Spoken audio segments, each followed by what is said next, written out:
पुण्यामध्ये वक्फच्या जमिनीचा 1662 कोटींचा महाघोटाळा। पत्रकार परिषदेमध्ये सलीम मुल्ला यांचा घणाघाती आरोप। वक्फ मालमत्तांची बेकायदेशीर विक्री व करचुकवेगिरी करीत पुण्यामध्ये तब्बल 1662 कोटींचा मोठा घोटाळा झाला आहे। वक्फ बोर्डाचे अधिकारी, सदस्य आणि गुन्हेगारी टोळीच्या संगनमताने हा घोटाळा झाला असून या प्रकरणाची ईडी, सीबीआय आणि आयकर विभागामार्फत तातडीने चौकशी करावी, तसेच या प्रकरणातील मुख्य सूत्रधार अमीन नूर मोहम्मद शेख व साथीदारांना अटक करावी, अशी मागणी सामाजिक कार्यकर्ते तथा Maharashtra Waqf liberation and protection task फोर्सचे अध्यक्ष सलीम मुल्ला यांनी शनिवारी एका पत्रकार परिषदेत केली। पत्रकार परिषदेमध्ये पुढे बोलताना सलीम मुल्ला म्हणाले की गरीब आणि गरजू व्यक्तींच्या नावाने बनावट ट्रस्ट तयार करून बेकायदेशीर व्यवहार केले गेले आहेत। उच्च मूल्य असलेल्या वक्फ जमिनी रिअल इस्टेट व्यावसायिकांना बनावट करारांद्वारे विकल्या गेल्या आहेत। ट्रस्टच्या खात्यांद्वारे मनी लॉन्ड्रिंग झाले असून तो पैसा वैध मालमत्तांकडे गुंतवून सरकारी तपास यंत्रणांना चुकवले आहे।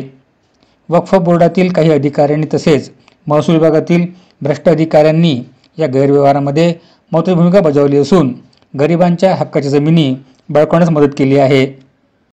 सलीम मुल्ला पुढे म्हणाले की या घोटाळ्यामध्ये अनेक प्रमुख धार्मिक आणि समाजकल्याणासाठी राखीव जमिनी बेकायदेशीररित्या विकल्या गेल्या आहेत, ज्यामध्ये बाणेर मशीद, उदनशाह वली दर्गा, आदमशाह वली दर्गा, छोटा शेख सल्ला दर्गा, बडा शेख सल्ला दर्गा, हजरत अब्बास का आलम या मालमत्तांचा समावेश आहे।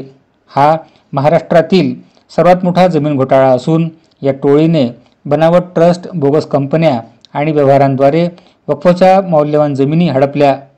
दरम्यान या प्रकरणातील सूत्रधार अमीन नूर मोहम्मद शेख याचे छोटा राजांच्या टोळीशी संबंध असल्याचा आरोपही सलीम मुल्ला यांनी केला। आज 1632 कोटीचा जो घोटाळा झालेला आहे, यामध्ये 7 प्रॉपर्टीज आहेत पुण्याच्या, त्याच्या आज मार्केट रेटप्रमाणे तिची कॉस्ट याच्यापेक्षा जास्त आहे। हा फक्त रेडी रेकनरीचा रेट आहे आणि हा सगळा व्यवहार 20 कोटीमध्ये या लोकांनी केला आहे आणि त्याचे प्रूफ्स ही आमच्याजवळ आहे। माझं नाव सलीम मुल्ला, मी Maharashtra Waqf liberation and protection task force याचा प्रेसिडेंट आहे आणि महाराष्ट्रामध्ये आणि देशामध्ये जेवढ्या मिळकती देवस्थानच्या आहेत त्यांना कसं प्रोटेक्ट करावं यासाठी सगळ्या देशामध्ये आम्ही जनजागृतीचा कार्यक्रम घेऊ।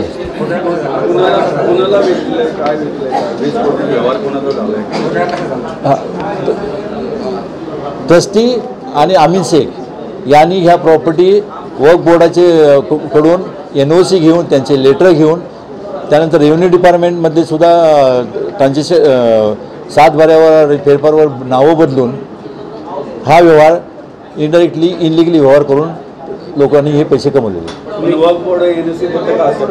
हां, ह्यामध्ये आहे वक्फ बोर्डाची NOC डेव्हलपमेंटसाठी दिली जाते, त्याचा गैरवापर हा केला जातो।